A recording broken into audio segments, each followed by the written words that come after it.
it's not a myth that many KOLs do not know what an MSL is or what they do. The other day, I was talking to a KOL and I asked him how much time he spends with MSLs. And his response was, So what is an MSL? we know that getting access to KOLs is one of the biggest challenges that MSLs face. And I'm really excited to be joined by a KOL today to share some of his insider secrets on how to get access to KOLs. Thank you so much for being here. My name is Patrina. I'm the creator of Medical Affairs Strategy Hacks. This is a YouTube channel dedicated to helping medical affairs professionals demonstrate their value. Part of demonstrating value is about gathering really great decision grade insights. The step before that is being able to talk to KOLs. And that's why I'm so excited today to have Dr. Rohit Shah on the channel. Dr. Shah, thank you so much for being here. Can you give us a quick introduction? Yes, thanks so much, Katrina. I'm Dr. Shah. I am a hospitalist, medical director at a local community hospital here in Cleveland. I manage 17 doctors and nurse practitioners, and I'm happy to be here. So, how can I help? Oh, awesome. Thank you so much. We know each other from a LinkedIn group and I saw your background and I was like, "Oh my gosh, this is the guy. I need to know what he thinks about KOL access." And so it was really surprising when you had said, "What is an MSL?" After we had our first conversation, what did you think about the role of the MSL, or anything surprise you?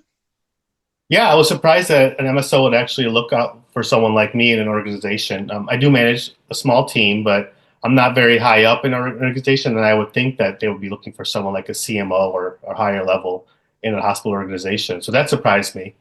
Oh, okay. Any thoughts of how MSLs should go about contacting folks like you or people that are in similar roles? What is something that you've seen worked well, or something you would recommend? Sorry, I just asked you like four questions. Hopefully you can remember them all. That's okay. Yeah, so someone in my leadership kind of role is I mostly work clinically. I have a little bit of time for administration, but majority of my role is clinical. And I constantly get people reaching out to me. Most of the time, it's about cold emails about staffing or something that I have no control over. But the people that have had success that like I've been able to connect with are maybe somebody that introduces me, someone I know introduced me to someone else I know. So that warm intro, hey, can you talk to person X? They may be able to help your team do something to improve your metrics or things like that. So when someone reaches out to me for that kind of stuff, I'm more likely to respond. When someone's trying to sell me something or trying to sell the organization something, I kind of am less likely because I don't have the power to make those kinds of decisions. So I either ignore it or I try to send it to the right person. But most of the time, I get so many of those kinds of emails that it's hard to keep up. So if someone's giving me something that I can improve my team in my clinical role, then I'm more likely to respond. That's so great and such a good insight for you guys here. What Rohit is saying is that it's about understanding his problems and his team's needs, and also make sure it's very clear that you're not trying to sell something. When we first spoke, I think something that Rohit was really excited about was that the MSL role is not a sales role. And so this is a key differentiator. Do you have any other advice or thoughts on how folks can, figure out what might be some of your problems or what you might care about? Yeah. So I know most hospital organizations have profiles of what the specialty, the doctor, the KOL is involved in. And just if so, I'm a hospitalist. It's easy to find what the pain points of hospitalists are. A lot of it is hospital throughput, admissions, discharges, and then documentation. That's one of the key things we work on. That's one of the things we're measured on. Our team is measured on. So when people approach me about how they can make those problems or those metrics better, I'm more likely to listen and talk to them. Excellent. Yeah. So really understand the team needs, the physician's needs, his team, as I already said, his team's needs. Um, any other thoughts around how MSLs can cut through the noise. I think you had that really great story where a sales rep had reached out and you responded because I think it was a he, had addressed some of your key challenges around documentation. Any other tips? I think I just asked you this, but anything else? Yeah.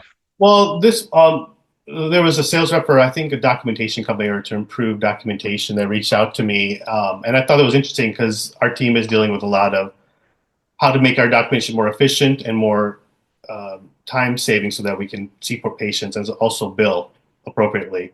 And I knew that he was maybe trying to sell me something, but it was also he was going to show me his product, and I thought it's still something I could learn from. I won't be able to make a decision on whether we can use that product or not, but it was a very educational intro for me.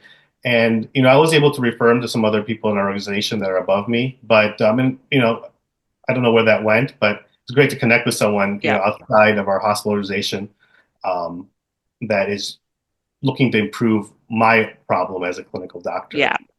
Yeah, so that's a really great point and something that we iterated before and that you will see in our article on the Medical Affairs Value blog.